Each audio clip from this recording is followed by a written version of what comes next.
Assalamualaikum warahmatullahi wabarakatuh.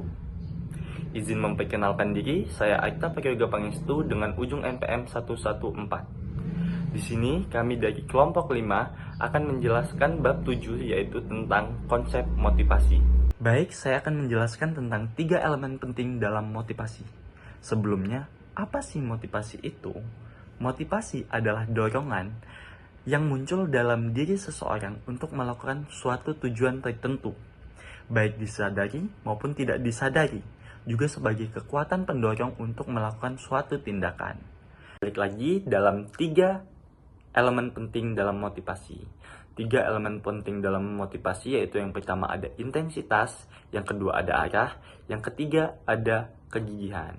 Yang pertama ada intensitas. Intensitas ini mengacu pada seberapa keras seseorang bekerja atau individu bekerja untuk mencapai tujuannya. Contohnya itu seperti seorang mahasiswa yang ingin lulus dengan predikat cum laude, maka dia akan berusaha untuk belajar terus-menerus setiap hari, mengikuti les tambahan, dan mengorbankan waktu luangnya untuk belajar. Nah, tingkat usaha yang tinggi inilah yang menunjukkan intensitas dalam motivasi. Yang kedua ada arah. Intensitas itu perlu disalurkan ke arah yang sesuai dan bermanfaat untuk mendorong hasil kinerja pekerjaan yang baik. Arah berkaitan dengan bagaimana energi atau usaha diarahkan menuju suatu tujuan yang spesifik. Yang ketiga ada kegigihan. Kegigihan adalah konsistensi dan kemampuan seseorang untuk tetap berusaha, meskipun usahanya itu mengalami hambatan, kesulitan, atau rintangan dalam usahanya. Selanjutnya saya akan membahas tentang teori klasik motivasi yang pada umumnya dikenal orang-orang terbagi atas 3. Yang pertama adalah teori hierarki kebutuhan dari Maslow. Teori ini menyatakan bahwa kebutuhan manusia itu terbagi atas 5 tingkatan. Yang pertama adalah kebutuhan fisiologis, keamanan, sosial, penghargaan, dan aktualisasi. Teori ini juga mengatakan bahwa manusia termotivasi ketika kebutuhan dasarnya telah terpenuhi, maka dia akan termotivasi untuk meningkatkan atau mencukupi kebutuhan yang lebih tinggi. Selanjutnya adalah teori 2 faktor dari Herzberg yang memisahkan motivasi menjadi 2 kategori. Yang pertama, faktor motivator. Motivator ini maksudnya adalah faktor kepuasan atau prestasi yang dimiliki yang meningkatkan kepuasan terhadap diri sendiri dan orang lain. Selanjutnya adalah faktor higien atau faktor yang membuat orang termotivasi karena gaji atau imbalan dan kondisi kerja yang mencegah ketidakpuasan. Selanjutnya adalah teori X dan Y, di mana kita ketahui teori X ini menyatakan bahwa orang-orang itu seperti orang-orang yang tergolong dalam kategori malas dan bisa termotivasi karena suatu imbalan atau gaji yang besar. Selanjutnya ada pula teori X yang menganggap bahwa pekerja termotivasi secara intrinsik, bertanggung jawab, dan juga kreatif. Oke, selanjutnya ada teori motivasi kontemporer berbasis konten. Teori ini berfokus pada apa yang memotivasi seseorang, yaitu hal-hal yang dianggap sebagai kebutuhan dalam hidup. Teori ini beranggapan bahwa motivasi seseorang itu didasarkan pada keinginan untuk mendapatkan hal-hal yang dianggapnya dibutuhkan.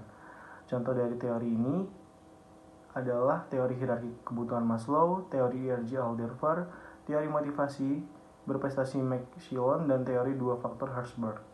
Dalam teori motivasi kontemporer berbasis konten, itu ada beberapa teori lagi. Yang pertama itu ada teori penentuan nasib sendiri, yaitu sebuah metateori motivasi di tempat kerja yang berkaitan dengan otonomi, motivasi intrinsik, motivasi ekstrinsik, dan pemuasan kebutuhan kerja psikologis. Kemudian ada teori evaluasi kognitif.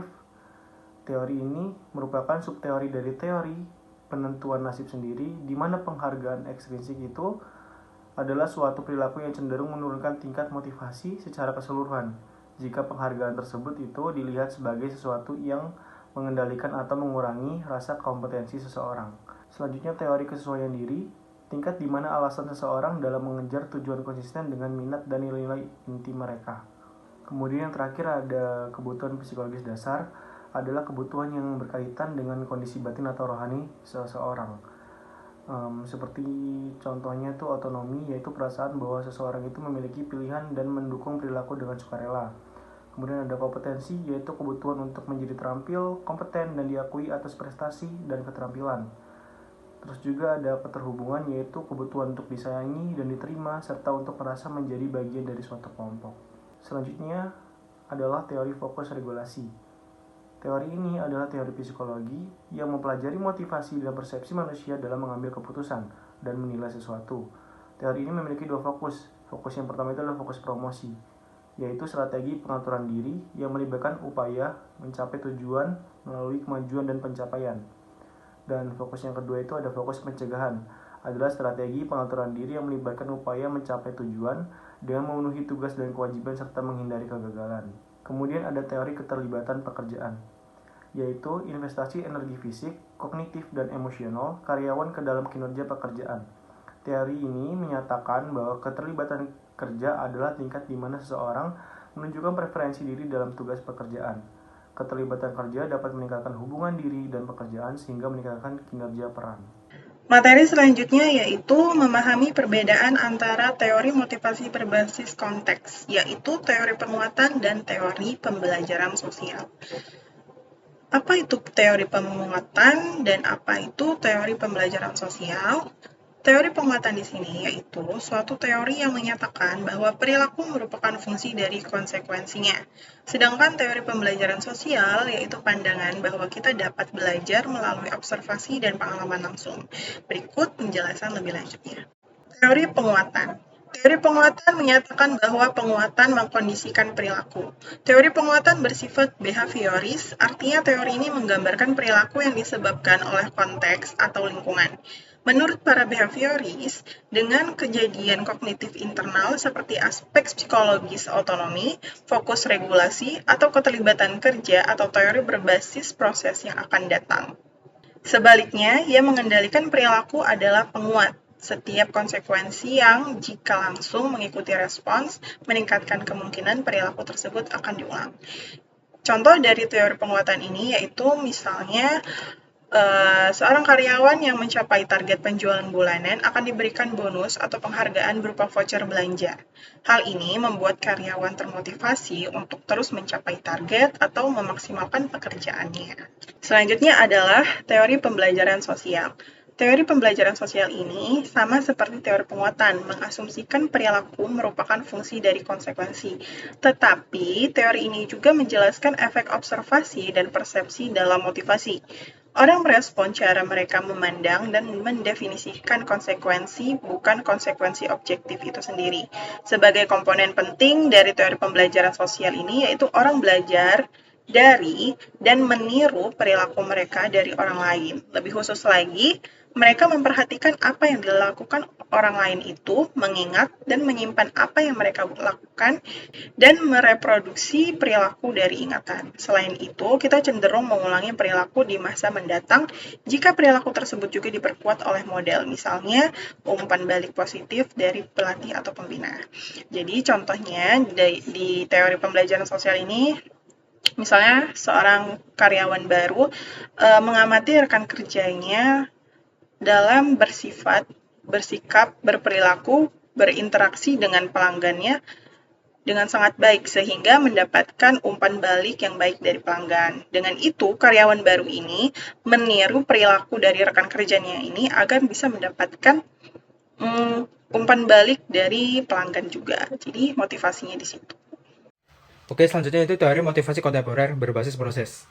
Yang pertama itu teori harapan. Suatu teori yang menyatakan bahwa kekuatan kecenderungan untuk bertindak dengan cara tertentu bergantung pada kekuatan harapan bahwa tindakan tersebut akan diikuti oleh hasil tertentu dan pada daya tarik hasil tersebut bagi individu. Nah, dalam praktiknya, karyawan itu akan termotivasi untuk mengerahkan upaya yang paling tinggi ketika mereka percaya bahwa hal ini akan menghasilkan penilaian kinerja yang lebih baik. Nah, penilaian kinerja yang lebih baik itu juga bisa menghasilkan penghargaan organisasi seperti kenaikan pada gaji. Oleh karena itu, teori ini berfokus pada 3 hubungan. Yang pertama yaitu harapan, hubungan antara usaha dan juga kinerja. Tingkat keyakinan individu bahwa mengerahkan sejumlah usaha akan menghasilkan kinerja. Yang kedua yaitu instrumentasi, hubungan antara kinerja dan juga penghargaan. Tingkat keyakinan individu bahwa kinerja pada tingkat tertentu akan menghasilkan pencapaian hasil yang diinginkan. Lalu yang ketiga yaitu valensi, hubungan antara penghargaan dan juga tujuan pribadi. tingkat di mana atau penghargaan organisasi memenuhi tujuan atau kebutuhan pribadi individu dan daya tarik dari potensi imbalan tersebut bagi individu. Selanjutnya teori kedua yaitu teori penetapan tujuan. Sebuah teori yang menyatakan bahwa niat untuk bekerja menuju suatu tujuan dianggap sebagai suatu hal yang utama, sumber motivasi kerja dan mengarah pada peningkatan pertunjukan. Menurut teori dan bukti selama puluhan tahun yang mendukungnya, penetapan tujuan melakukan 4 hal. Yang pertama yaitu mengarahkan perhatian, yang kedua memobilisasi upaya, yang ketiga mendorong kegigihan, dan yang terakhir yaitu memfasilitasi pengembangan strategi. Awal mula dari teori ini pertama kali diperkenalkan oleh Edwin Locke pada tahun 1960-an. Teori ini didasarkan pada premis bahwa tujuan yang jelas dan menantang dapat meningkatkan motivasi dan kinerja seseorang. Teori ini berfokus pada bagaimana proses penetapan tujuan mempengaruhi kinerja dan menunjukkan bahwa orang akan lebih termotivasi jika mereka memiliki tujuan yang jelas, realistis, tetapi cukup menantang untuk meningkatkan kemampuan mereka. Di samping itu, Locke juga menekankan pentingnya umpan balik dalam proses pencapaian tujuan, karena umpan balik itu memungkinkan individu untuk mengetahui sejauh mana mereka telah mendekati tujuan mereka dan apakah mereka perlu menyesuaikan strategi dan usaha mereka. Selanjutnya yaitu karakteristik dari teori ini. Pertama, tujuan yang spesifik lebih efektif dibanding dengan tujuan yang bersifat umum. Yang kedua, tujuan yang menantang cenderung lebih motivasi karena mendorong individu untuk keluar dari zona nyaman dan menggunakan lebih banyak keterampilan dan usaha untuk mencapainya. Yang ketiga, komitmen terhadap tujuan sangat penting. Yang keempat, umpan balik diperlukan agar individu mengetahui seberapa jauh mereka telah mencapai tujuan. Yang terakhir, teori ini menekankan bahwa kompleksitas tugas juga berperan di mana tugas yang terlalu kompleks membutuhkan lebih banyak waktu dan sumber daya untuk diselesaikan. Faktor-faktor yang dapat membantu atau merugikan penetapan tujuan. Yang pertama yaitu goal commitment. Ketika individu memiliki komitmen yang tinggi terhadap tujuan, mereka akan lebih termotivasi untuk bekerja dan tidak mudah menyerah meskipun menghadapi tantangan atau hambatan.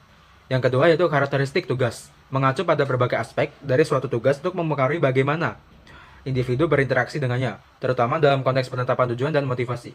Salah satu karakteristik utama adalah kompleksitas tugas, di mana tugas yang lebih kompleks membutuhkan lebih banyak keterampilan, waktu, dan juga usaha untuk diselesaikan. Yang ketiga yaitu feedback. Feedback berfungsi sebagai alat penting dalam proses pembelajaran dan pengembangan, karena membantu individu memahami seberapa baik mereka telah melaksanakan tugas mereka dan area mana yang perlu ditingkatkan. Yang keempat yaitu goal orientasi. Individu dengan orientasi pada pencapaian cenderung fokus pada hasil dan penilaian kinerja mereka sendiri dibanding dengan orang lain. Mereka berusaha menunjukkan kemampuan dan mendapatkan pengakuan yang membuat mereka merasa tertekan untuk selalu tampil baik dan mungkin menghindari tantangan beresiko. Lalu yang terakhir yaitu goal konflik. Terjadi ketika individu dihadapkan pada situasi di mana ada dua atau lebih tujuan yang ingin dicapai itu saling bertentangan atau sulit dicapai secara bersamaan. Konflik ini dapat muncul dalam berbagai konteks seperti di tempat kerja, pendidikan, atau kehidupan pribadi. Salah satu jenis konfliknya adalah konflik tujuan yang bersaing, di mana pencapaian suatu tujuan dapat menghalangi pencapaian tujuan lain. Selanjutnya adalah teori efikasi diri yang mengacu pada keyakinan terhadap diri sendiri, di mana semakin kita yakin terhadap kemampuan kita sendiri, maka peluang keberhasilan akan menjadi lebih besar. Dalam situasi sulit, orang dengan efikasi diri rendah cenderung mengurangi usaha mereka atau dapat menyerah, sedangkan mereka yang memiliki efikasi diri yang tinggi akan berusaha terus semaksimal mungkin untuk menguasai tantangan. Selanjutnya adalah meningkatkan kemanjuran diri. Meningkatkan kemanjuran diri ini dapat dilakukan dengan menggabungkan teori penetapan tujuan dan teori efikasi diri. Manajer yang suportif yang menetapkan tujuan sulit bagi karyawannya dapat membuat mereka memiliki tingkat efikasi diri yang lebih tinggi dan menetapkan tujuan yang lebih tinggi untuk kinerja mereka sendiri. Selanjutnya adalah 4 cara untuk meningkatkan efikasi diri. Yang pertama adalah dengan memberikan karyawan pengalaman yang relevan dengan tugas, yaitu penugasan yang inaktif. Selanjutnya adalah izinkan mereka untuk melihat orang lain mengerjakan tugas, yaitu permodelan secara tidak langsung. Ketiga adalah yakinkan karyawan, beritahu mereka bahwa mereka memiliki apa yang diperlukan untuk mengerjakan tugas, yaitu persuasi verbal, dan yang terakhir adalah beritahu mereka untuk bersemangat untuk mengerjakan tugas-tugas yang diberikan. Selanjutnya adalah efek Pygmalion, yang dimana efek ini merupakan bentuk ramalan yang terpenuhi dengan sendirinya, di mana kita mempercayai sesuatu dapat menjadikan kenyataan. Di sini, efek ini sering digunakan untuk menggambarkan bahwa apa yang diharapkan seseorang dari orang lain dapat menjadi ramalan yang terpenuhi dengan sendirinya. Misalnya, kita di suatu kantor melihat seseorang dengan potensi menjadi seorang pemimpin, dan di mana kita berasumsi atau melakukan suatu hal yang menganggap bahwa dia adalah seorang pemimpin, sehingga pada akhirnya dia menjadi seorang pemimpin di perusahaan tersebut. Pendekatan Pygmalion dapat efektif di tempat kerja dengan hasil yang dapat ditiru dan efek yang ditingkatkan ketika hubungan pemimpin dan bawahan kuat.